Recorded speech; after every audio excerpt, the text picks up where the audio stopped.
विद्यार्थी आणि शिक्षक यांच्यात आत्मीयता निर्माण करणं आजच्या युगात गरजेचं झालं आहे. जीवनामध्ये आईवडिलांचं स्थान जसं महत्त्वाचं आहे, तसेच शिक्षकांचंही स्थान खूप महत्त्वाचं आहे. जीवनाला योग्य दिशा देण्याचं काम शिक्षक करत असतात.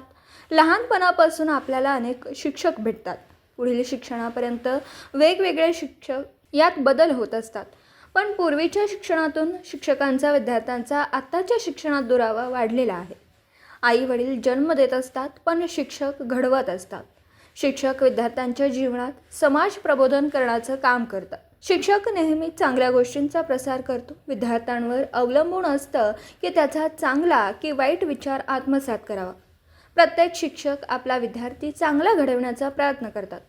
शिक्षक झाल्यावर विद्यार्थ्यांना शिक्षकाची भूमिका कळते. शिक्षक हा शिक्षकच असतो, तसा त्यांचा आदरही विद्यार्थ्यांनी पाळला पाहिजे, असं प्रतिपादन प्रभारी प्राचार्य किरण यादव यांनी शिक्षक दिनानिमित्त विद्यार्थ्यांना आपल्या मार्गदर्शनातून व्यक्त केलं.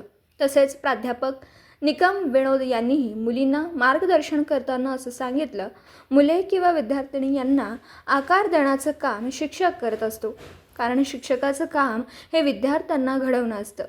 विद्यार्थ्यांवर आजूबाजूच्या वातावरणाचा चांगला वाईट परिणाम होत असतो, परंतु शिक्षक या वातावरणातील कोणत्या गोष्टींचा विचार आत्मसात करायचा हे शिकवण्याचं काम शिक्षक करीत असतात. या कार्यक्रमाला एक दिवसीय प्राचार्य कुमारी वैष्णवी सावंत व उपप्राचार्य प्रीती मोरे तसेच एक दिवसीय शिक्षक झालेल्या सर्व विद्यार्थिनींनी कुमारी स्नेहल दवंडे, आकांक्षा जाधव, रेश्मा जाधव, चिन्मया मयनगावे, अर्चना ढवळीकर, ऋतू कदम यांनीही आपलं मनोगत व्यक्त केलं. त्यानंतर या सर्व विद्यार्थिनींचा स्वागत व सत्कार करण्यात आला. या कार्यक्रमाचे सूत्रसंचालन कुमारी कीर्ती वालेकर, प्रास्ताविक प्रणाली सूर्यवंशी, आभार प्राध्यापक कदम प्रज्ञा यांनी केला. शिक्षक दिनाच्या कार्यक्रमाला सर्व प्राध्यापकीय स्टाफ व शिक्षकेतर कर्मचारी तसेच बहुसंख्येने विद्यार्थी उपस्थित होते. कार्यक्रमाची सांगता पसायदानाने करण्यात आली. दिवसभरातील घडामोडींचा आढावा घेण्यासाठी पाहत रहा N24 मराठी न्यूज चॅनल.